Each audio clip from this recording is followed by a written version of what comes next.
Hello বন্ধুরা, আজকে আমরা মামা ভাগ্নে ভাই একসাথে আমরা চলে গেলাম 0 পয়েন্ট আব্বাস হোটেলে খাওয়া দাওয়ার উদ্দেশ্যে। অনেক দিন ধরে ইচ্ছা করতেছিল যে আব্বাস হোটেলে যে খাওয়া দাওয়া করব আমরা।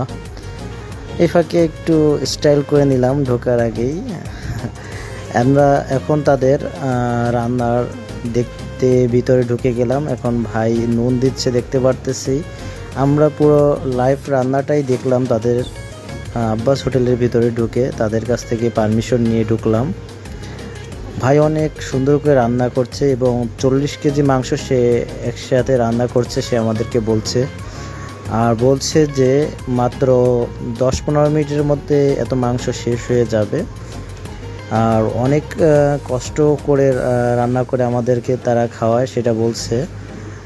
যাক, এই ফাঁকে আমি একটু দেখে নিলাম আমাকে। যাই হোক, এখন রান্না করা চলছে। আমরা এইখান থেকে রান্না করা দেখলাম, তাদের সুন্দর করে রান্না করাটা। তারা অনেক সুন্দর করে রান্না করে, অনেক কষ্ট আছে এই রান্নার। তাদের এই চুলাটা অনেক হিট থাকে। এখন আমরা খাওয়া দাওয়া করব। এখন আমরা ভিতরে ঢুকে দেখতেছি তাদের আব্বাস হোটেল তাদের অনেক পুরানো। তাদের একটা শাখা আছে আপনার চুপনগর, আর একটা 0 পয়েন্ট। সকলে এখানে বসে আছে, সবার সামনে ভাত আছে কিন্তু মাংস এখন আসেনি, রান্না চলছে।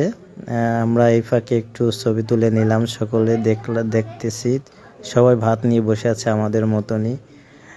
মাংস নিয়ে আসলো, ভাই আমাদেরকে দেওয়া শুরু করছে। তাদের মাংস সাইজটা খুবই সুন্দর এবং খুবই স্বাদযুক্ত, দেখলেই মনে হচ্ছে লোভনীয়। যাই হোক, সবাই তার মন মতো করে সাইজ দেখে মাংসটা নিচ্ছে। ভাগ্নে আমার দেখছে, বলে দিচ্ছে যে আমাকে এই পিস দিন। যাই হোক, এখন খাওয়া দাওয়ার পালা। দেখা যাক আমার কাছে কেমন লাগে তাদের এই চুপনগর আব্বাস হোটেলের রান্নাটা। অনেক সুন্দর লাগছে আমার কাছেও। তাদের চকি ঝালটা অনেক ঝাঁঝালো। হ্যাঁ, আর গরম মাংস, পুরো তরতাজা মাংস, যেটা বলা যায় যে কোনো বাসি বা আগের এরকম কিছুই না।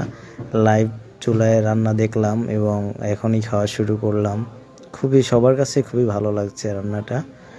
এখানে সকলে আসতে পারেন, তাদের মাংসটা অনেক ভালো হয় ও রান্নাটাও